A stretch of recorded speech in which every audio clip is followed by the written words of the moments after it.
Este é o momento de estudarmos a palavra de Deus.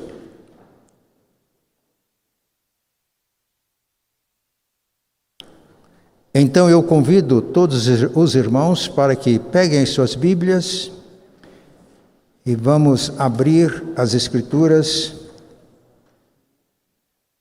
no Evangelho de Lucas, capítulo 4, Lucas 4, a partir do versículo 14.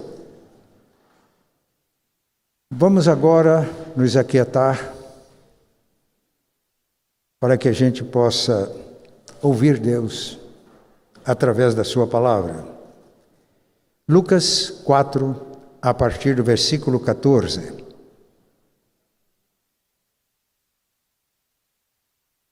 Então Jesus, no poder do Espírito Santo, regressou para a Galiléia, e a sua fama correu por toda a circunvizinhança. E ensinava nas sinagogas, sendo glorificado por todos.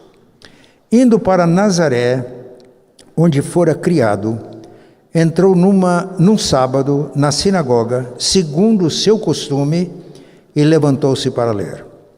Então lhe deram o livro do profeta Isaías, e abrindo o livro, achou o lugar onde estava escrito: O Espírito do Senhor está sobre mim, pelo que me ungiu para evangelizar os pobres, enviou-me para proclamar libertação aos cativos e restauração da vista aos cegos, para pôr em liberdade os oprimidos e apregoar o ano aceitável do Senhor.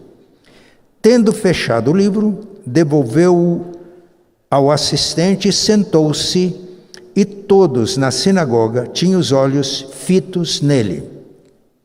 Então passou Jesus a dizer-lhes: Hoje se cumpriu a escritura que acabais de ouvir. Todos lhe davam testemunho e se maravilhavam das palavras de graça que lhe saíam dos lábios, e perguntavam: Não é este o filho de José? Disse-lhes Jesus: Sem dúvida, citar-me-eis este provérbio: Médico, cura-te a ti mesmo. Tudo que ouvimos ter se dado em Cafarnaum, faze-o também aqui na tua terra. E prosseguiu: De fato vos afirmo que nenhum profeta é bem recebido na sua própria terra. Na verdade vos digo que muitas viúvas havia em Israel no tempo de Elias, quando o céu se fechou por 3 anos e 6 meses, reinando grande fome em toda a terra. E a nenhuma delas foi Elias enviado, senão a uma viúva de Sarepta de Sidom. Havia também muitos leprosos em Israel nos dias do profeta Eliseu, e nenhum deles foi purificado, senão Naamã o sírio. Todos na sinagoga, ouvindo estas coisas, se encheram de ira, e levantando-se, expulsaram-no da cidade e o levaram até ao cimo do monte, sobre a qual estava edificada, para de lá o precipitarem abaixo. Jesus, porém, passando por entre eles, retirou-se. Eu gostaria que os irmãos observassem nesse slide que estamos projetando. Olha o nosso tema para esta manhã: a manifestação da graça aos necessitados. O texto acabamos de fazer a leitura.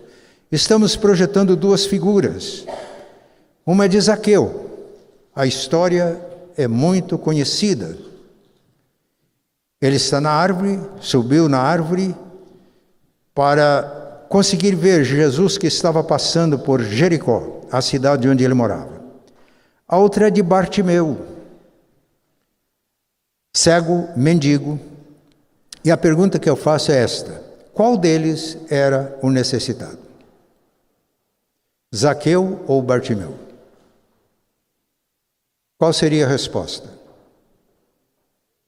A manifestação da graça aos necessitados. Quem era o necessitado? Bartimeu, cego, mendigo, ou Zaqueu, chefe dos funcionários públicos de Jericó e um homem muito rico. Quem era o necessitado?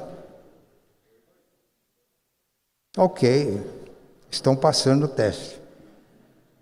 Os dois eram necessitados. Necessitados da graça de Deus. Muito bem. Jesus foi batizado no Rio Jordão, e quando a gente lê Mateus capítulo 4, depois do batismo, ele não voltou para Nazaré, a cidade onde ele foi criado. Ele nasceu em Belém e foi criado em Nazaré.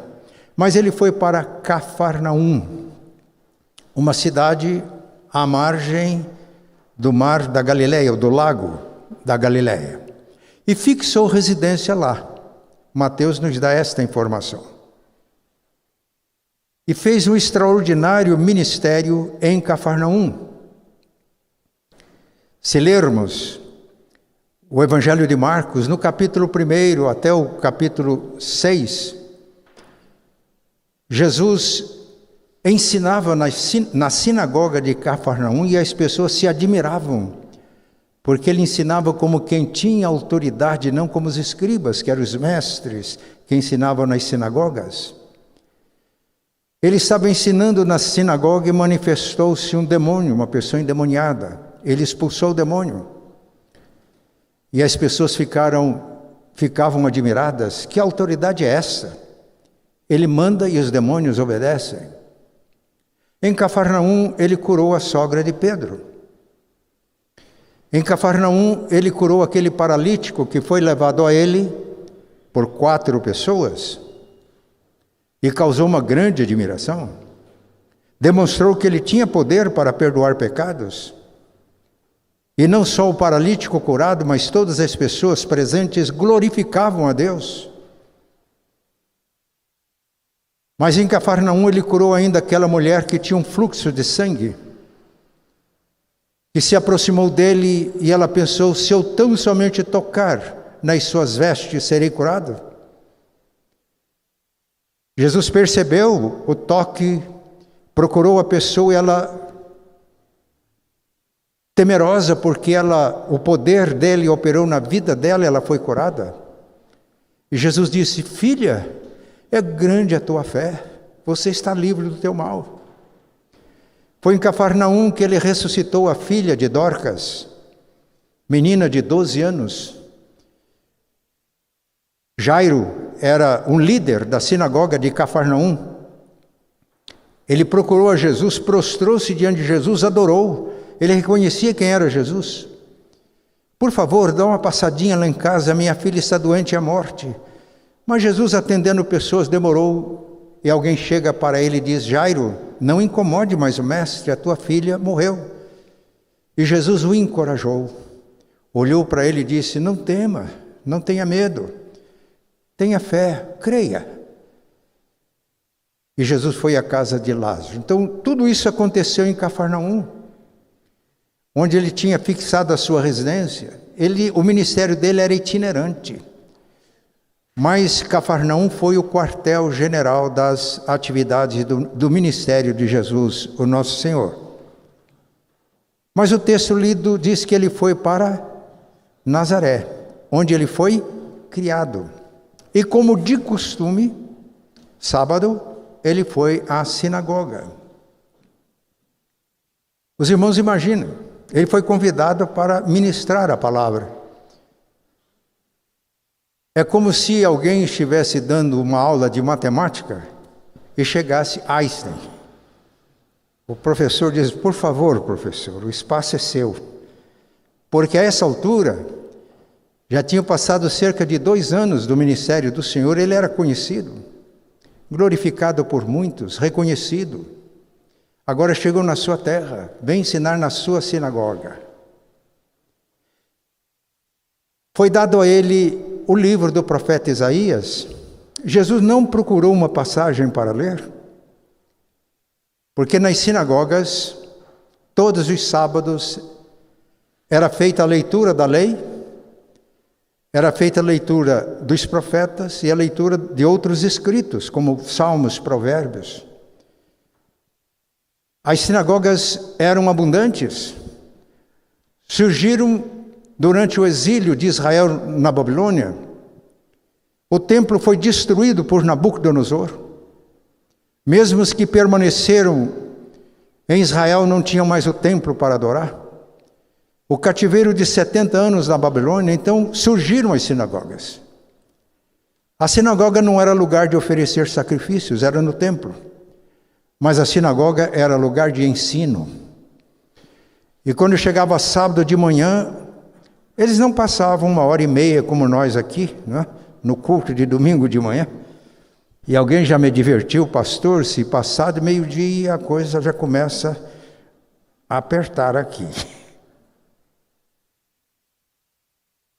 Mas eles tinham tempo, liam a lei, todo sábado tinha já determinado qual era a passagem da lei, do profeta e dos escritos. Então o que Jesus fez foi ler o texto que já estava determinado para aquele dia. Já tinham lido uma parte da lei, já tinham lido alguma coisa de Salmos e Provérbios, dos demais escritos, e foi a hora de ler o profeta. E Jesus pegou o livro e leu na passagem que era designada para aquela hora. Ele leu o profeta Isaías, capítulo 61, versículos 1-2, a primeira parte do versículo 2. Geralmente lia um capítulo. Mas ele levantou e leu o que aquela passagem que nós já ouvimos.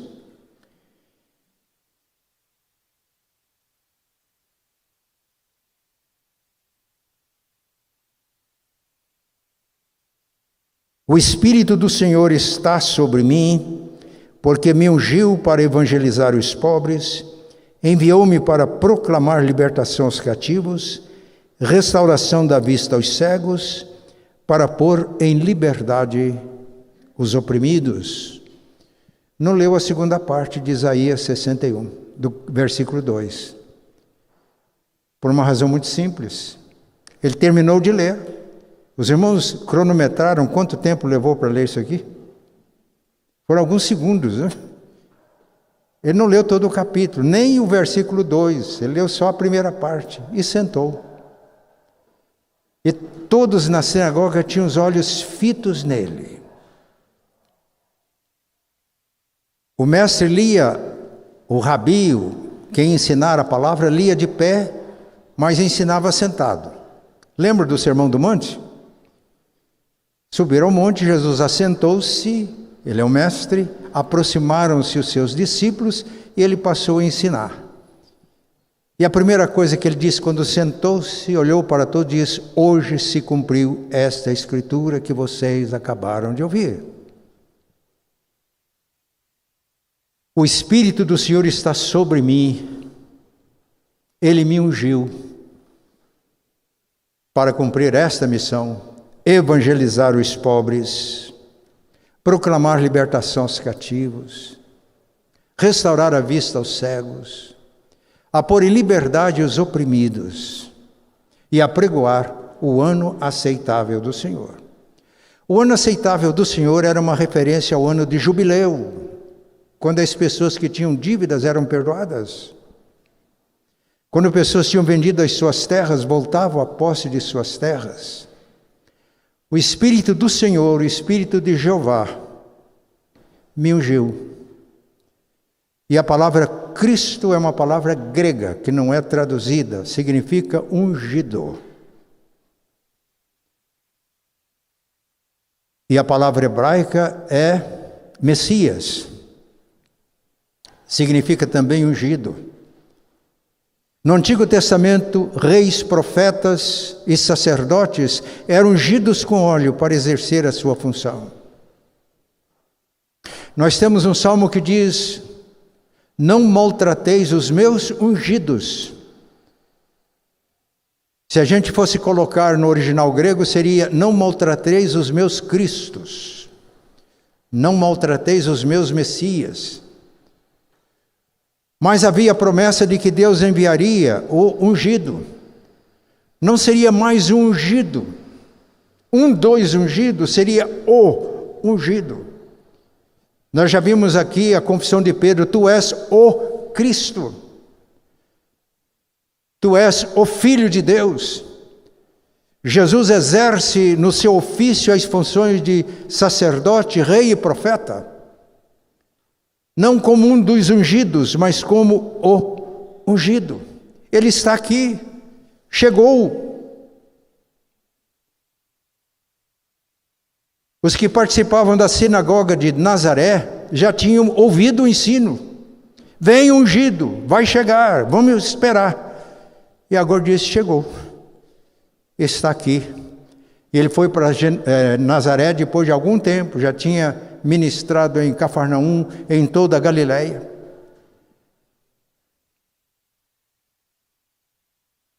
E por que ele não leu a segunda parte do versículo 2 de Isaías 61? Porque diz: e até que venha o grande dia do Senhor, o dia de julgamento. Por que ele não leu? Porque isso ainda não se cumpriu. Isso refere-se à segunda vinda de Jesus. Ele leu só a primeira parte, chegou. Agora começou a época da graça, a fase da graça, da oportunidade de Deus. Que coisa extraordinária. Meus irmãos, se eu estivesse lá, todos sabem que eu sou presbiteriano. E sou um presbiteriano muito comedido. Acho que sou sóbrio. Mas naquela hora eu ia esquecer um pouco, ia levantar as mãos e dizer: aleluia, glória a Deus. E era para a sinagoga toda prorromper nisso. Eles estavam fitos, olhando, e deram testemunho. Como saem essas palavras de graça dos seus lábios? Eles já sabiam que a fama de Jesus já tinha corrido.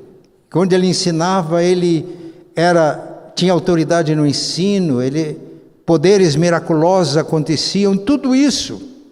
Já estavam instruídos que aconteceria quando viesse o Messias.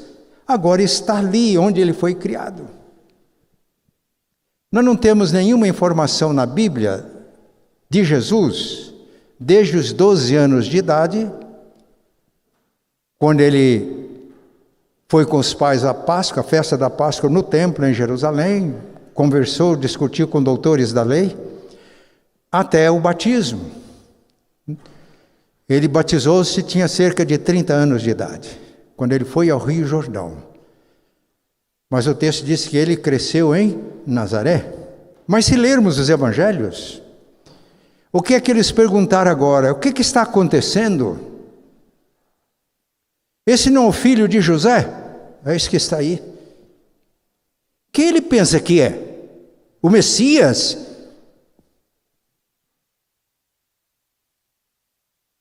Nós temos textos paralelos.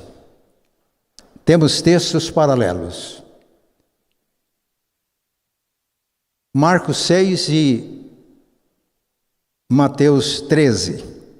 E nesses textos paralelos, nesta hora, em Mateus, eles perguntaram: não é este o filho de Maria, o carpinteiro? Nem falaram o nome do pai. É provável que o pai já tivesse morrido. E havia uma dúvida sobre a paternidade de Jesus. Não era filho de Maria. E essa coisa havia malícia. Não é esse o filho de Maria? Mateus e Marcos é assim. Não é ele o filho do carpinteiro? Escandalizavam-se nele. Mas em Marcos, capítulo 6, não é este o carpinteiro? Jesus era conhecido em Nazaré como carpinteiro. Eu sei que existem especulações desse hiato de tempo. Religiões místicas afirmam que Jesus foi para o Egito, Jesus foi para a Índia, aprendeu a sabedoria dos orientais, aprendeu artes mágicas. Outros afirmam que ele viveu numa comunidade dos essênios. Meados da década do século passado foram descobertos documentos, textos que falam da comunidade de Qumran e afirmam que Jesus viveu como um ermitão. Outros que ele foi para o Egito, foi para a Índia. Mas os evangelhos mostram que Jesus era conhecido em Nazaré como filho do carpinteiro e como o carpinteiro, evangelho de Marcos. Por isso o assombro. E Jesus disse: não há profeta bem recebido em sua casa. Então o destaque que eu gostaria de dar aqui, meus irmãos, é: vocês já correram, filhos. Pode voltar. Pode voltar. Estão com mais pressa do que eu, né? Aqui é a manifestação da graça. Coisa maravilhosa. Mas aqui, agora podem passar, por favor. Aqui a graça é rejeitada. A graça é oferecida aos pobres e traz esperança aos pobres. Agora, não briguem comigo, você, filho que está aí. Volta um pouco para mim outra vez. E traz esperança aos pobres. Notem a esperança que Bartimeu recobrou quando ele foi curado. Mas Zaqueu também era pobre. Zaqueu era rico. Não tinha falta de nenhuma necessidade material. Mas ele sentia necessidade no coração e, como ele era de pequena estatura, ele subiu naquela árvore para ver Jesus. Que coisa linda! Sabe qual é o problema do religioso? Achar que ele não precisa de nada. Mas, libertação aos cativos. Jesus disse, mais tarde os judeus disseram, quando Jesus disse para os judeus: se o Filho libertar vocês, vocês serão verdadeiramente livres. Eles olharam para Jesus e falaram: nós somos filhos de Abraão e nunca fomos escravos de ninguém. Como é que você tem a petulância de dizer que nós seremos livres? Não precisamos, não necessitamos disso, de libertação nenhuma. Jesus olhou para ele e disse: quem comete pecado é escravo do pecado. Vocês acham que são livres, mas vocês são cativos, escravos. Cegos. Bartimeu era fisicamente cego, mas os olhos da sua alma se abriram. Ele não só foi curado da cegueira física, mas ele seguiu o mestre agora regozijando-se, porque abriram também os olhos da sua alma, oprimidos por causa da situação. Zaqueu também era oprimido, ele até tinha vontade de ir à sinagoga, mas ele não era bem recebido na sinagoga, ele era persona não grata, porque ele era cobrador de impostos, não tinha boa fama. A igreja judaica tinha dificuldade de receber, também era profundamente necessitado. Meus irmãos, que todos nós estamos aqui, nós devemos dar graças a Deus, porque em Cristo nós temos esperança, em Cristo nós temos libertação de todas as amarras que nos impedem de sermos gente como Deus quer que a gente seja, porque em Cristo nós temos visão espiritual, porque em Cristo nós temos liberdade, toda a opressão é rompida. E agora, a nossa missão de levar essa mensagem aos demais. Agora, por favor, o segundo. O próximo. Mas ele foi rejeitado. Quem é Jesus? Já vimos isso. Quem é Jesus? O profeta desonrado. Prove quem você é. O que a gente ouviu que aconteceu em Cafarnaum, faz aqui agora. A gente precisa de ver para crer. Faz milagre aqui agora. Agora, a gente até quer os seus benefícios que você oferece, mas a gente não vai crer em você. E crer, meus irmãos, ao ponto de ser discípulos de Jesus, jamais. A rejeição aqui é incredulidade. Se Jesus se admirou da fé que ele encontrou em Cafarnaum, já mencionamos, ele admira agora da incredulidade. Mateus disse isso. Jesus admirou-se da incredulidade deles e não pôde fazer ali milagres por causa da incredulidade deles. E não era incredulidade de pagãos, de gentios, era incredulidade do povo que pertencia à aliança de Deus. Era incredulidade de crentes. Isso parece uma contradição, mas era. De quem professava a fé. Estes homens de Nazaré tinham tonelada de religião, mas não tinham 1 grama de fé. A gente pode ter muita religião, professar crença, mas se nós não nos comprometemos no discipulado com Jesus, não temos nada. Domingo passado a mensagem é: qual é o propósito de Deus para a primeira igreja presbiteriana independente de Curitiba? Ser uma comunidade de Jesus que faz discípulos de Jesus. Como vamos fazer discípulos de Jesus se não somos discípulos de Jesus? Se conhecemos profundamente a Bíblia como as pessoas de Nazaré, mas não se compromete com Jesus. Como fazer discípulos se não somos discípulos? Por favor, eu não estou dizendo que não somos discípulos. Eu estou dizendo que é possível professar fé e não crer de verdade. Eu estou dizendo que é possível professar a fé em Jesus e não ser discípulo de Jesus.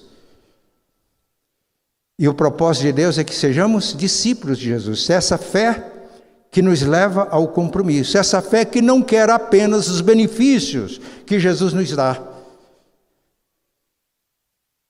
John Stott diz: eu sou cristão não porque a fé cristã é atraente, mas porque ela é verdadeira. E conhecereis a verdade, e a verdade vos libertará. Não há libertação fora da verdade. Não há libertação fora da justiça do reino. Esta é a mensagem para nós, é a advertência. Jesus foi rejeitado, a oportunidade os nazarenos rejeitaram. Eles tinham uma religião formal sem conteúdo, por isso restringiu a manifestação do poder de Jesus. Perderam a oportunidade. E se a gente ler Marcos 6, o texto diz que, rejeitado em Nazaré, Jesus percorria circunvizinhanças, pregando e curando. Quando ele é rejeitado, e foi, se a gente lê Marcos 6, foi a partir dessa experiência de Nazaré que ele envia os 12 apóstolos para dar continuidade à sua obra, para pregar, curar. Deu para eles autoridade. E já advertiu: vocês também vão enfrentar resistência. E resistência em Israel. Resistência dos descendentes de Abraão. Resistência daqueles que tinham a lei, os profetas, os demais escritos. Tinham a Bíblia da época. Jesus advertiu. Meus irmãos, essa advertência é para nós hoje. Os irmãos concordam? Ontem nós tivemos uma reunião muito bonita no acampamento Paraíso. Eu citei para os irmãos uma experiência que eu tive com o reverendo Jonas. Eu estava começando o meu ministério. O reverendo Jonas já era um veterano. E a gente conversava sobre a obra de Deus, sobre igreja, sobre problemas que a gente enfrenta. Estávamos conversando. E com aquele jeito característico do reverendo Jonas, ele olhou para mim, ele era muito sério, ele era solene, até quando conversava com a gente.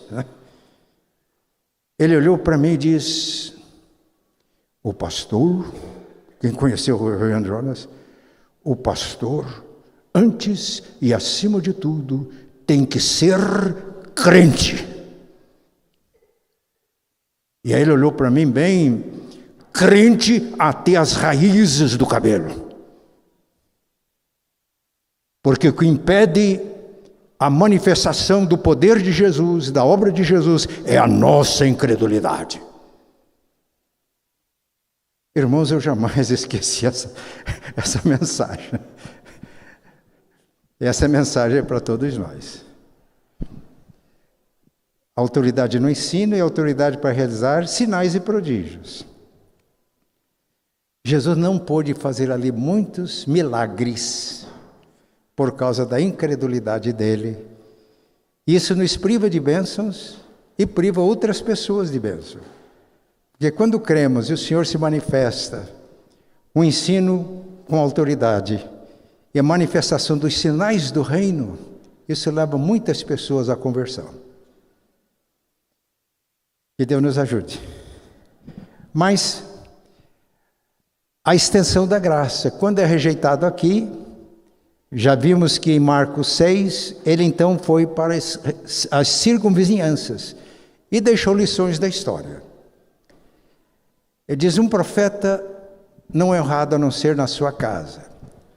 E o que ele vai dizer agora é o seguinte: vocês hoje, lá os conterrâneos dele, de Nazaré, os compatriotas dele, onde ele foi criado, vocês hoje são tão frios, tão incrédulos, quanto os israelitas dos dias dos profetas Elias e Eliseu. Por causa da incredulidade, por causa da rebeldia, por causa da dureza do coração, Israel sofreu 3 anos e meio de seca, sem chuva, e houve grande fome. Havia muitas viúvas em Israel, povo de Deus, povo da aliança. Mas Elias foi enviado por Deus a apenas uma viúva de Sarepta, a região de Sidom, que hoje é a região de Líbano. Não foi enviado às viúvas de Israel. O que Jesus está dizendo? Que às vezes o pagão tem um coração mais aberto do que aquele que professa fé. Às vezes há mais realidade numa pessoa mundana, mas que é íntegra, sincera, do que quando professamos a fé e não somos discípulos de Jesus. E ele diz: havia muitos leprosos nos dias de Eliseu, é o profeta que vem depois de Elias. Muitos leprosos em Israel. Ele não foi enviado em nenhum deles, a não ser Naamã, o Ciro. O Ciro era terrível para Israel. A Síria estava no norte de Israel e houve muitas guerras contra Israel. Numa dessas guerras, inclusive, ele escravizou uma menina e passou a servir a sua esposa na sua casa, uma escrava israelita. Ciro foi para Israel, alguns entendem que ele foi mais ou menos igual Hitler no século passado. E quando Jesus disse isso, ao invés de eles se quebrantarem, falou: mas que coisa, é verdade. Estamos piores do que os israelitas naquela época. E aí ele foi enviado a Naamã, o Ciro. Isto é, a graça de Deus, quando é rejeitada por aqueles que deviam abrir, Deus estende a sua graça e a sua misericórdia.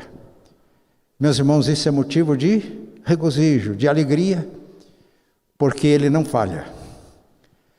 Aqueles que rejeitam podem até limitar a ação de Deus no seu meio, mas não impede que a obra de Deus avance. Se nós continuamos frios, indiferentes, podemos até fazer cultos animados, mas está faltando realidade. Mas Deus sempre vai ter pessoas que levantam e respondem ao seu apelo para que a sua obra seja realizada. Eu vou encerrar essa mensagem dizendo que a obra de Jesus continua. O Evangelho continua a ser pregado até a volta dele, porque a segunda parte de Isaías 61:2 ainda não se cumpriu. Esse é o tempo da graça. É o tempo da graça. É o tempo que nós devemos levar o Evangelho às pessoas. Tempo da graça. Eu era pastor, estava iniciando meu pastorado. Vivíamos uma fase de avivamento espiritual na igreja. Tivemos uma reunião de oração à noite. Terminada a reunião, um grupo de jovens saiu e foi evangelizar nas ruas. Por volta de meia-noite, eles falaram com diversas pessoas, encontraram um jovem. E o jovem se rendeu a Cristo, foi para a igreja. Na época a gente não tinha conjuntos de louvor, tínhamos um órgão, a gente tocava os hinos e um conjunto coral. Ele gostava de música e foi para o conjunto coral. Depois de alguns dias ele me procurou e disse: pastor, eu estou aqui, a igreja me recebeu muito bem, mas eu era escravizado. Drogas. A minha família é pobre. E eu fui afundando nisso, aí me envolvi com o tráfico de drogas. E a polícia me procurou para prender. E eu resisti à polícia. E atirei e atingi um policial. Fui pronunciado para o tribunal do júri. Fugi. O processo correu em revelia. Então estou aqui na igreja, mas deve ter aí mandato, né, de prisão, é isso? Que o doutor Nésio me ajuda. Mandato de prisão. O senhor pode me ajudar? Através de um presbítero que estava terminando o curso de Direito, um advogado nos ajudou, pegou o processo. Eu fui com o jovem lá, ele diz, olha, de fato, está pronunciado por um tribunal de júri,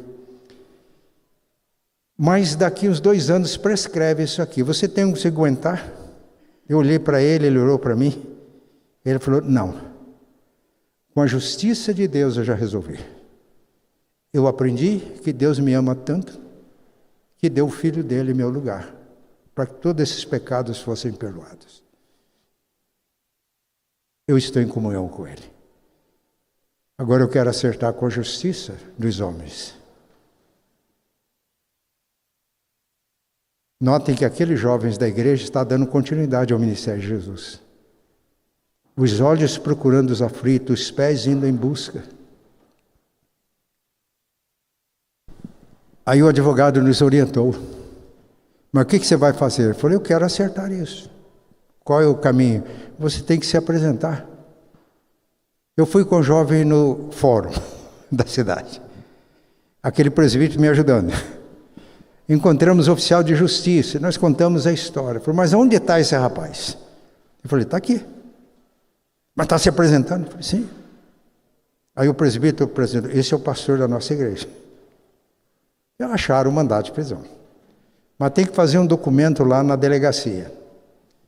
Aí ele olhou para mim, oficial de justiça, o senhor leva lá na delegacia? Eu, claro. Levei o moço na delegacia, fez o documento competente. Aí o rapaz falou, o senhor quer que um carro leve ou o senhor... Eu falei, não, eu posso levar no meu carro? Pode.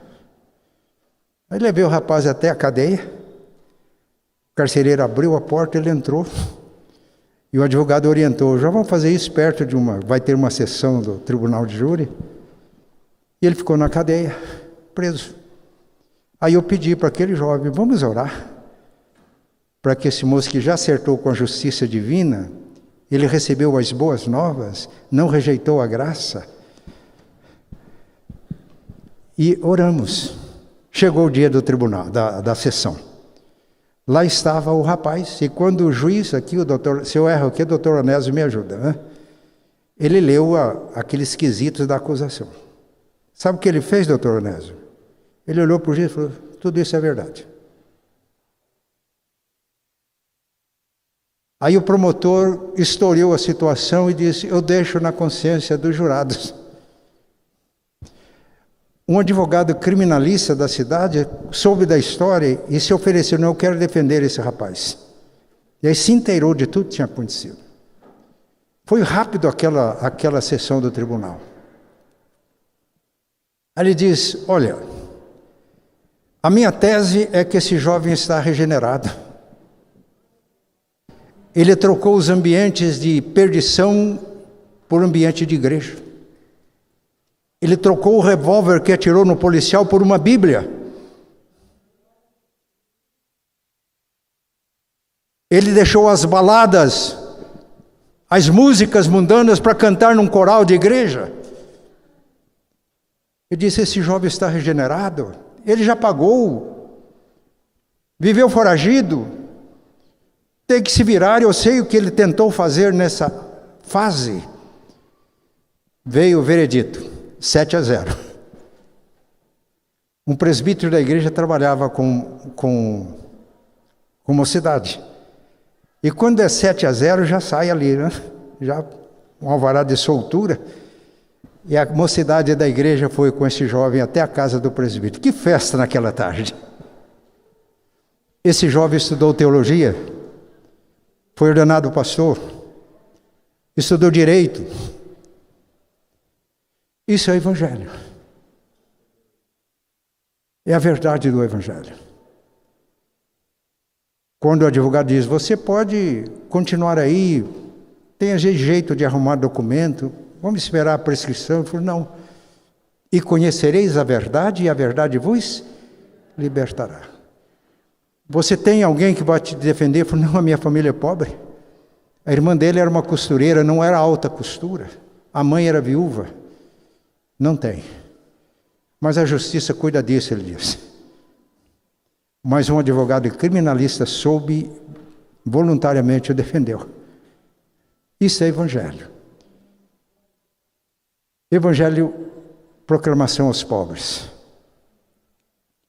Quando Zaqueu se converteu, depois do encontro com Jesus, feliz com Jesus na sua casa, disse: olha, eu resolvo dar metade dos meus bens para os pobres. E a Bíblia diz que ele era rico. E ele não disse que era ladrão não, mas se eu defraudei, se fizerem um inquérito, se eu defraudei alguém, eu vou devolver 4 vezes mais. Os irmãos têm dúvida de que Zaqueu tinha se convertido? Alguém tem dúvida?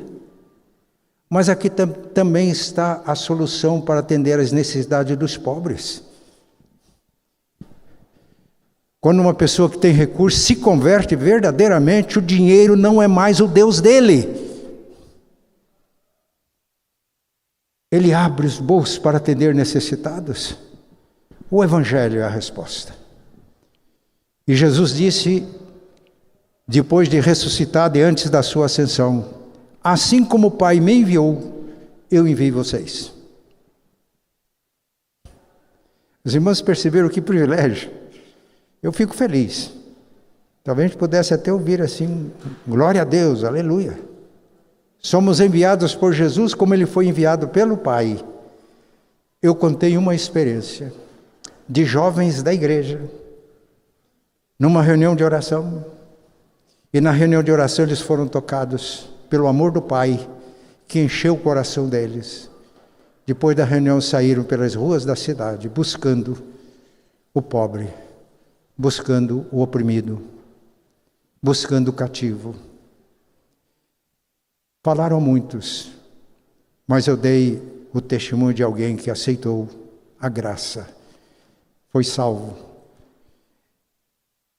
E eu fico dando graças a Deus por aqueles jovens. Eu encerro citando uma afirmação de Daniel Niles. Foi um missionário lá no Oriente. Ele diz: nós somos mendigos que fomos saciados pela graça de Deus. E agora a nossa missão é ir dizer aos outros mendigos onde encontrar o pão da vida. Eu vou repetir citando Daniel Niles. Nós somos mendigos saciados pela graça de Deus. E a nossa missão consiste agora em dizer aos outros mendigos onde encontrar o pão da vida. Estamos dispostos a fazer isso? Os irmãos imaginam a alegria daqueles jovens naquela tarde, depois da sessão do tribunal de júri. Foi uma festa. Foi uma festa. Esse jovem depois ele foi para um lugar fazer teologia, não tinha espaço. E o meu pai morava na cidade, eu passei um telefonema: pode abrigar esse jovem? Pode vir. É assim que acontece. Isso é o Evangelho. O Evangelho. Que Deus nos ajude. Então, o pastor Daniel Zemuner, em Londrina, trabalha com novas gerações. Trabalha com adolescentes, pré-adolescentes. Um dia ele me disse: pastor, sabe o que está acontecendo aqui com pré-adolescentes? Os pais têm carro, mas eles pedem para o pai, não, eles querem ir de Uber. Com o objetivo, falar de Jesus para o motorista. Aí um pai diz: olha, eu pedi uma pizza, e a hora que tocou estava lá um filho adolescente, falou: pai, deixa eu atender? E o pai deixou, ele chegou para o entregador da pizza, olhou bem e falou: Jesus te ama. E desceram lágrimas nos olhos. Ele estava passando por grandes necessidades. Ele falou: rapidinho, eu sei que você está trabalhando, mas eu posso orar por você? Aí Daniel Zemuner me diz: olha, tem alguns adolescentes da igreja que vão para o shopping e vão à procura de companheiros conhecidos para falar de Jesus. alguns adolescentes participavam de células. Falaram de Jesus para o coleguinha. Moravam num condomínio de luxo. Para entrar nesse condomínio de luxo para falar de Jesus é coisa difícil. Mas aí o coleguinha aceitou Cristo. E falou, vocês podem fazer um encontro desses lá em casa? Abriu a porta de um condomínio. Adolescentes que amam a Deus e amam a Jesus. E toda a família se converteu. Irmãos, não vamos ficar com problema de consciência, não. Vamos fazer o seguinte. Eu já contei a experiência que na década de 80, eu era pastor em Florianópolis, Estreito, e falava sobre discipulado, coisas que eu estou falando aqui. E uma jovem que estava saindo da adolescência, saiu do culto de quinta-feira, tinha pouca gente. Ela fez uma oração simples, Senhor, me dá um discípulo. O Senhor falou para ela, me dá tanto tempo, todo dia de manhã. Falou, ok, feito. Aí de manhã levantava mais cedo, pegava a Bíblia, falou, Jesus, eu quero ter intimidade com o Senhor. Depois disso, Deus o chamou para um trabalho lindo. Hoje é difícil a gente mensurar os frutos do trabalho desta jovem naquela época, saindo da adolescência. Nenhum drama. Nenhuma coisa assim, não, eu tenho agora que fazer alguma coisa. Não. Simplesmente se entregou a Deus, a Jesus. Disse, Senhor, me dá um discípulo. E o Senhor, de uma maneira muito clara na mente, me dá um tempo seu, nós precisamos ficar um pouco juntos. E ela aguçou a sensibilidade para ouvir, e Deus foi direcionando, ganhou ex-hippies, depois criou um projeto para atender doentes terminais. E no 20º aniversário desse projeto, eu estive lá, a convite dela. E quando a gente pregou, quem aqui foi atingido por esse ministério, vem aqui, encheu. Mas praticamente todos eles já eram pastores e missionários. Eu estou contando isso para estimular os irmãos. Não precisa ficar preocupado, não, eu tenho que fazer alguma coisa. Não, entregue-se a Deus. Busque intimidade com Deus. Exercite-se para ouvir Deus e seguir as instruções de Deus. Simples assim, como os adolescentes que eu já contei, como aqueles jovens na década de 70 que saíram para buscar os perdidos na rua. Eles foram porque eles jovens que tinham intimidade, ouviam Deus e seguiram as instruções. E ganhou aquele jovem naquela noite. Eu estou aqui dando estímulos, né? E estímulo é para mim também. Eu estou me reconsagrando aqui agora. E dizendo para o Senhor, eu estou nas tuas mãos. Eu sei que não tenho muito tempo de vida, por mais que eu tenha. Não adianta me dizer, não, pastor, o senhor ainda vai viver muito tempo. Eu sei que por mais que me incentivem, Rocha, eu sei que o meu prazo de validade não é muito, não.